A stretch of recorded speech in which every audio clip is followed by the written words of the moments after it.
Greetings and namaste. This is Shiva, your friendly neighborhood, online wellness guide and philosopher, wishing wellness for all. I actually recorded today's video in the morning, apparently, but as it has happened once before, sometimes when I reduce the glare on my screen, I somehow end up stopping the video. So, I'm not going to do that this time. I'm going to try and go through in one fell swoop. So the topic that came to me for today was actually something that kind of woke me up in the middle of the night.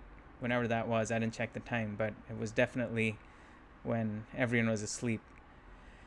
And that was the notion of being well versus being well-to-do. Think about that. Being well and being well-to-do. Are those synonymous for you?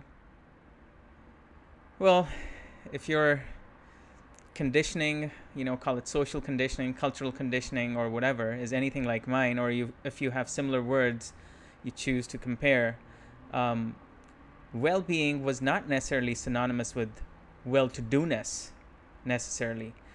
Well-to-do-ness kind of more had a concept of almost material success, of am I well-to-do in the sense that do I have a comfortable house to live in, even a fancy, luxurious house to live in? Do I have a nice car that I drive? Do I have, great gourmet food in the house? Do I have maybe, especially if you're in some of those countries where having hired help is more common than not, than having in-home servants or people who help with different chores, a common thing to do.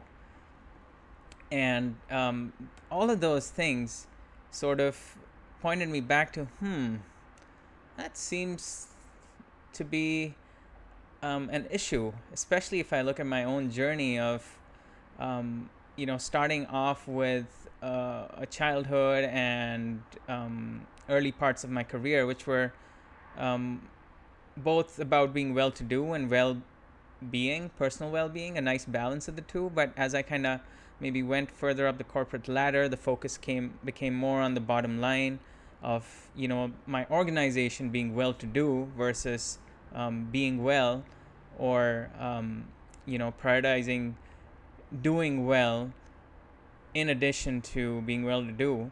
And that's when, the conflict started and the separation started. And over time, at least personally for me, I lost touch with my well-being. It started with those insidious symptoms, going up the stairs to my office.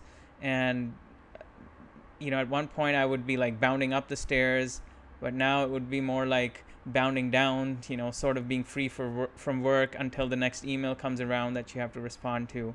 And then again, when you come back up the stairs, starting to feel that windedness, you're running out of air, even though it's no big deal. I was younger then, and I had no business being winded at that point, just going up a flight of stairs. So there's the conundrum that I went through, and I invite you to maybe explore that for yourself. What does well-being mean versus what does being well-to-do mean? On that note, this is Shiva signing off. Wellness for all.